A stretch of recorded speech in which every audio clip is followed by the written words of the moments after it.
Hi ಎಲ್ಲರಿಗೂ ನಮಸ್ಕಾರ. ಬನ್ನಿ ಬುಧವಾರದ ಸಂಚಿಕೆಯಲ್ಲಿ ನಿನ್ನ ಜೊತೆ ನನ್ನ ಕತೆ ಸೀರಿಯಲ್ ಏನಾಗ್ತಾ ಇದೆ ಅಂತ ನೋಡಿಕೊಂಡು ಬರೋಣ.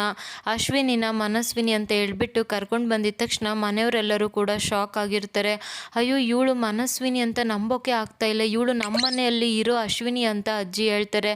ಆವಾಗ ಈ ಕಡೆ ಅಜ್ಜಿ ತಮ್ಮನೂ ಕೂಡ ಹೌದಣ್ಣ, ಇವಳು ನಮ್ಮನೆಯಲ್ಲಿ ಇದ್ದಿದ್ದ ನರ್ಸು, ಇವಳು ಹೇಗೆ ಮನಸ್ವಿನಿ ಆಗೋಕ್ಕೆ ಸಾಧ್ಯ ಅಂತ ಅವ್ರ ಹೆಂಡ್ತಿ ಕೇಳಿದಾಗ ಈ ಕಡೆ ಹೌದು, ಇವಳೇ ನೀವೆಲ್ಲರೂ ಹುಡುಕ್ತಾ ಇರೋ ಮನಸ್ವಿನಿ. ಯಾಕೆ ಅಂದರೆ ಆ ಡ್ರೈವರು ಈ ಮಗುನ ಕರ್ಕೊಂಡು ಹೋದ್ಮೇಲೆ ಅವನಿಗೆ ಏನು ಕಷ್ಟ ಇತ್ತು ಏನೋ ಗೊತ್ತಿಲ್ಲ, ಅವನು ಈ ಮಗುನ ಅನಾಥಾಶ್ರಮಕ್ಕೆ ಸೇರಿಸಿದ್ದಾನೆ. ಅವನ ಹೆಸರು ಚನ್ವೀರ ಅಂತ ಹೇಳಿದ ತಕ್ಷಣ ಈ ಕಡೆ ಶ್ರವಣ್ ಅಂತೂ ಫುಲ್ ಶಾಕ್ ಆಗಿ, ಹೌದು ನಾನು ಹುಡ್ಕೋಕೆ ಹೋದಾಗ ಎಲ್ಲರೂ ಕೂಡ ಇದೇ ಹೆಸರನ್ನ ಹೇಳ್ತಾ ಇದ್ರು ಅಂತ ಹೇಳ್ತಾರೆ. ಆವಾಗ ಈ ಕಡೆ ಅಂಜಲಿ ಕೋಪ ಮಾಡಿಕೊಂಡು, ಅಯ್ಯೋ ಆ ಹೆಸರಲ್ಲಿ ಎಷ್ಟೋ ಜನ ಇರ್ತಾರೆ, ಆ ಹೆಸರನ್ನ ಇಟ್ಕೊಂಡು ಅವರೇ ಇದನ್ನ ರಿಜಿಸ್ಟರ್ ಮಾಡಿದ್ದಾರೆ ಅಂತ ಹೇಗೆ ಅನ್ಕೊಳ್ತೀರಾ?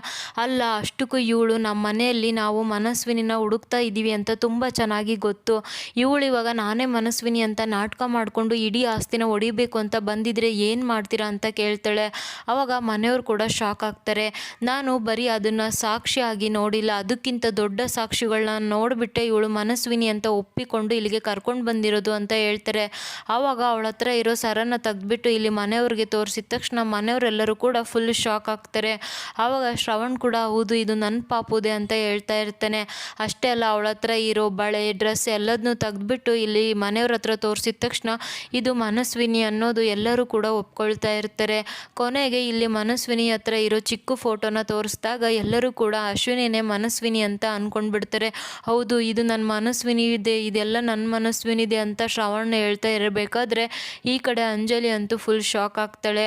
ಆದರೆ ದೇವಯಾನಿ ಅಂತೂ ಫುಲ್ ಖುಷಿಯಾಗಿರ್ತಾಳೆ. ಅಕ್ಕ ಇದೆಲ್ಲ ನನ್ನ ಪಾಪುದೆ, ಅಕ್ಕ ಇದೆಲ್ಲ ನನ್ನ ಪಾಪುದೆ ಅಂತ ಹೇಳ್ತಾ ಇರಬೇಕಾದ್ರೆ ಹೌದು ಶ್ರವಣ್ ಇದೆಲ್ಲ ನಿನ್ನ ಪಾಪುದೆ, ನಿನ್ನ ಪಾಪು ಬೇರೆ ಯಾರು ಅಲ್ಲ ಇವಳೆ ಅಂತ ಹೇಳಿದ ತಕ್ಷಣ ಈ ಕಡೆ ಶ್ರವಣ್ ಕೂಡ ತುಂಬ ಬೇಜಾರು ಮಾಡಿಕೊಂಡು ಅಶ್ವಿನಿ ಹತ್ರ ಬರ್ತಾರೆ. ಬಂದಿದ ತಕ್ಷಣ ಅಶ್ವಿನಿ ಕೂಡ ಇಲ್ಲಿ ಶ್ರವಣ್ನ ಹಗ್ ಮಾಡ್ಕೊಳ್ತಾಳೆ. ಆವಾಗ ಅಂಜಲಿ ಅಂತೂ ಕೋಪ ಮಾಡಿಕೊಂಡು, ಅಲ್ಲ ಇವತ್ತು ಆ ಭೂಮಿ ಮನೆ ಬಿಟ್ಟು ಹೋಗ್ತಾ ಇದ್ದಾಳೆ, ಒಬ್ಳು ಕಾಟ ತಪ್ಪೋಯ್ತು ಅಂದರೆ ಇವಳು ಯಾರು ಇವಾಗ ಮನಸ್ವಿನಿ ಅಂತ ಬಂದಿದ್ದಾಳೆ, ಇವಾಗ ಇವಳೇನಾದರೂ ಅಜಿತ್ ಹಿಂದೆ ಬಿದ್ದರೆ ನನ್ನ ಗತಿ ಏನು ಅಂತ ಯೋಚನೆ ಮಾಡ್ತಾ ಇರಬೇಕಾದ್ರೆ ಅಲ್ಲಿಗೆ ಅಪ್ಪು ಕೂಡ ಬರ್ತಾಳೆ. ಬಂದ್ಬಿಟ್ಟು ಇಲ್ಲಿ ಅಶ್ವಿನಿನ ಮುದ್ದಾಡ್ತಾ ಇರಬೇಕಾದ್ರೆ, ಯಾಕಮ್ಮ ಇವಳು ಯಾರು ಅಂತ ನಿನಗೆ ಗೊತ್ತಾಗ್ತಾ ಇಲ್ವಾ, ಇವಳು ನಿನ್ನ ಅಕ್ಕ ಅಪ್ಪು ಅಂತ ಶ್ರವಣ ಹೇಳಿದ ತಕ್ಷಣ ಇಲ್ಲ ನನಗೇನು ಗೊತ್ತಾಗ್ತಾ ಇಲ್ಲ ಅಂತ ಅಶ್ವಿನಿ ಹೇಳ್ತಾಳೆ. ಅಪ್ಪ ಇದ್ರೂ ಕೂಡ ಇಷ್ಟು ದಿನ ನೀನು ಅನಾಥಾಶ್ರಮದಲ್ಲಿ ಬೆಳೆದ್ಬಿಟ್ಟೆ ಅಲ್ವಾ ಅಂದಾಗ ಅದೆಲ್ಲ ನನ್ನ ಕರ್ಮ ಅಂತ ಅಶ್ವಿನಿ ಹೇಳಿದಾಗ, ನಿಂದಷ್ಟೇ ಅಲ್ಲಮ್ಮ ನಾನು ಕೂಡ ಅಷ್ಟೇ, ನಿನ್ನನ್ನು ಕಳ್ಕೊಂಡು ನಿನಗೋಸ್ಕರ ಎಷ್ಟೆಲ್ಲ ಒದ್ದಾಡಿದ್ದೀನಿ ಅಂತ ಮಾತಾಡ್ತಾ ಇರ್ತಾರೆ. ಅಶ್ವಿನಿ ಬೇಕು ಅಂತಾನೆ ಅಪ್ಪ ಅಮ್ಮ ಎಲ್ಲಿ ಅಂತ ಕೇಳ್ತಾಳೆ. ಅಮ್ಮ ಸಿಗ್ತಾಳಮ್ಮ, ಖಂಡಿತವಾಗಿಯೂ ಸಿಕ್ಕೇ ಸಿಗ್ತಾಳೆ, ಆದರೆ ನೀನು ಅಮ್ಮ ಇಲ್ಲ ಅಂತ ಬೇಜಾರಾಗ್ಬೇಡ, ಅಮ್ಮನಷ್ಟೇ ಪ್ರೀತಿ ಕೊಡುವಷ್ಟು ಮನೆಯವರಿದ್ದಾರೆ, ಇವರೆಲ್ಲರೂ ನಿಮ್ಮ ಅಮ್ಮನಷ್ಟೇ ಪ್ರೀತಿ ಕೊಟ್ಟು ನೋಡ್ಕೊಳ್ತಾರೆ, ಬಾರಮ್ಮ ಬಾ ಅಜ್ಜಿ ಹತ್ರ ಆಶೀರ್ವಾದ ತಗೋ ಅಂತ ಇಲ್ಲಿ ಅಶ್ವಿನಿಗೆ ಶ್ರವಣ್ ಹೇಳ್ತಾರೆ. ಅವಾಗ ಇದನ್ನೆಲ್ಲ ನೋಡ್ಬಿಟ್ಟು ಗುರುಗಳು ಮನಸ್ಸಲ್ಲೇ ದೈವ ಇಚ್ಛೆ ಬೇರೆನೇ ಇರಬೇಕು, ಇವರಿಗೆಲ್ಲ ನೀನು ಯಾವಾಗ ಸತ್ಯ ದರ್ಶನ ಮಾಡಿಸ್ತೀಯ ಅಂತ ನಾನು ನೋಡ್ತೀನಿ ಅಂತ ಅವ್ರಿಗೆ ಸತ್ಯನೇ ಹೇಳ್ದೇನೆ ಗುರುಗಳು ಸುಮ್ಮನಾಗ್ಬಿಡ್ತಾರೆ. ಈ ಕಡೆ ಅಜ್ಜಿ ಹತ್ರ ಬಂದು ಅಶ್ವಿನಿ ಆಶೀರ್ವಾದ ತಗೊಳ್ತಾಳೆ. ಕಣ್ಣು ಮುಂದೆ ಇದ್ರೂ ಕೂಡ ನಿನ್ನನ್ನು ಕಂಡುಹಿಡಿಯೋಕ್ಕಾಗಲಿಲ್ಲಲ್ಲಮ್ಮ ಅಂತ ಹೇಳ್ಬಿಟ್ಟು ಅಜ್ಜಿ ಅಳ್ತಾ ಇರ್ತಾರೆ. ಅಯ್ಯೋ ಇಷ್ಟು ದಿನ ನರ್ಸ್ ಆಗಿ ನನ್ನ ಕಣ್ಣೆದುರಿಗೆ ಇದ್ರೂ ಕೂಡ ನಾನು ಕಂಡುಹಿಡಿಯೋಕೆ ಆಗಲಿಲ್ಲಲ್ಲಮ್ಮ, ನೀನು ನನ್ನ ಸೇವೆ ಮಾಡ್ಕೊಂಡಿದ್ದೆ ಅಲ್ವಾ ಅಂತ ಹೇಳಿದ ತಕ್ಷಣ ಅಟ್ಲೀಸ್ಟ್ ನಾನು ನರ್ಸ್ ಆಗಿ ಆದ್ರೂ ನಿಮ್ಮ ಸೇವೆ ಮಾಡುವಂಥ ಅವಕಾಶ ಸಿಕ್ತು ಅಜ್ಜಿ ಅಂತ ಹೇಳ್ತಾರೆ.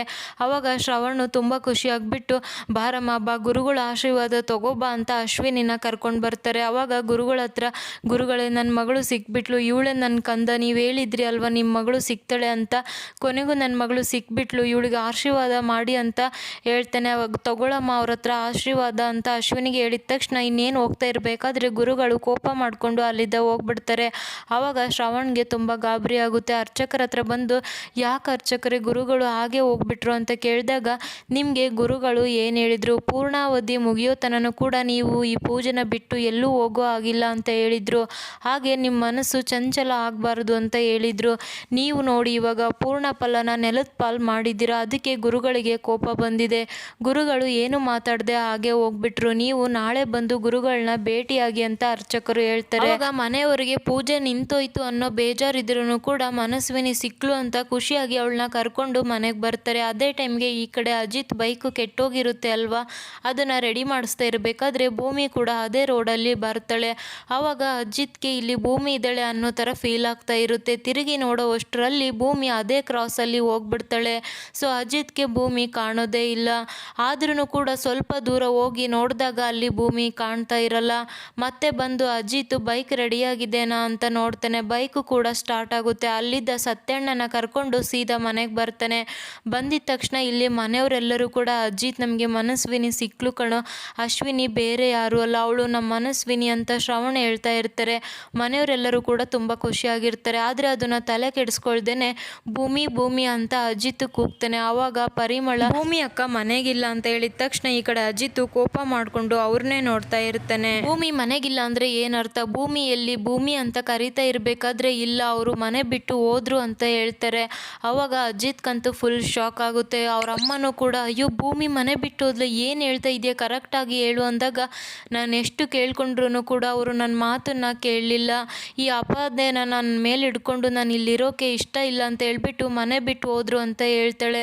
ಆವಾಗ ಅಜಿತ್ಗಂತೂ ಫುಲ್ ಕೋಪ ಬಂದಿರುತ್ತೆ. ಇವಾಗ ಅಶ್ವಿನಿ ಬೇರೆ ಮನಸ್ವಿನಿ ಅಂತ ಹೇಳ್ತಾ ಇದ್ದಾಳೆ. ಹಾಗಿದ್ರೆ ಇಲ್ಲಿ ಏನೋ ಪಕ್ಕ ನಡೀತಾ ಇದೆ. ಭೂಮಿ ತಾನಾಗೆ ಮನೆ ಬಿಟ್ಟು ಹೋಗಿಲ್ಲ, ಅವಳನ್ನ ಯಾರೋ ಬೇಕು ಅಂತಾನೆ ಮನೆಯಿಂದ ಆಚೆ ಹಾಕೋ ಥರ ಮಾಡಿದ್ದಾರೆ. ನಾವು ಇಲ್ಲದೆ ಇರೋ ಸಮಯನ ನೋಡಿಕೊಂಡು ಭೂಮಿ ಮನಸ್ಸನ್ನ ಯಾರೋ ಕೆಡಿಸಿರ್ಬೇಕು ಅಂತ ಅಜಿತು ಕೋಪ ಮಾಡಿಕೊಂಡು ಈ ಕಡೆ ಅಂಜಲಿ ಮತ್ತು ಅವ್ರ ಅಮ್ಮನ ನೋಡ್ತಾ ಇರ್ತಾನೆ. ಆದರೆ ಅಂಜಲಿಗೆ ಎಲ್ಲ ಸತ್ಯ ಗೊತ್ತಿದ್ರೂ ಕೂಡ ಏನು ಗೊತ್ತಿಲ್ಲ ಅನ್ನೋ ಥರ ನಾಟಕ ಮಾಡ್ತಾ ಇರ್ತಾಳೆ. ಈ ಕಡೆ ಅಶ್ವಿನಿಯನ್ನು ಕೂಡ ನೋಡಿ ಅಜಿತ್ ಅಂತೂ ಫುಲ್ ಕೋಪ ಮಾಡಿಕೊಂಡು ಭೂಮಿನ ಹುಡ್ಕೋಕೆ ಹೋಗ್ತಾನೆ.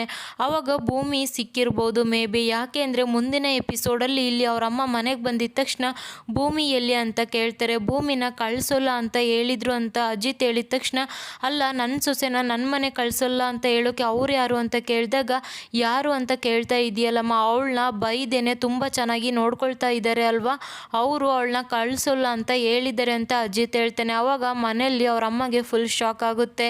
ಈ ಕಡೆ ಅಜಿತ್ ಕೋಪ ಮಾಡಿಕೊಂಡು ಹೋಗ್ತಾ ಇರಬೇಕಾದ್ರೆ ಅಶ್ವಿನಿ ಅಲ್ಲೇ ನಿಂತ್ಕೊಂಡು ಅಜಿತ್ನ ನೋಡಿ ತುಂಬಾ ನಗ್ತಾ ಇರ್ತಾಳೆ. ಇದನ್ನು ನೋಡಿ ಅಜಿತ್ಗೆ ಅಶ್ವಿನಿ ಮೇಲೆ ಡೌಟ್ ಶುರುವಾಗುತ್ತೆ. ಹಾಗಿದ್ರೆ ಅಜಿತ್ ಇದನ್ನೆಲ್ಲ ಸರಿ ಮಾಡಿ ಮತ್ತೆ ಭೂಮಿನ ಮನೆಗೆ ವಾಪಸ್ ಕರ್ಕೊಂಡು ಬರ್ತಾನ.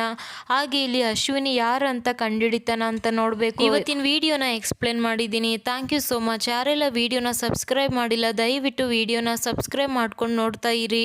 ಹಾಗಿದ್ರೆ ಭೂಮಿ ಎಲ್ಲಿಗೆ ಹೋಗಿದ್ದಾಳೆ, ಅಜಿತ್ ಭೂಮಿನ ಯಾವ ಥರ ಪತ್ತೆ ಹಚ್ಚಿದ ಅಂತ ನಾಳಿನ ಎಪಿಸೋಡಲ್ಲಿ ಎಕ್ಸ್ಪ್ಲೇನ್ ಮಾಡ್ತೀನಿ. Thank you so much every one.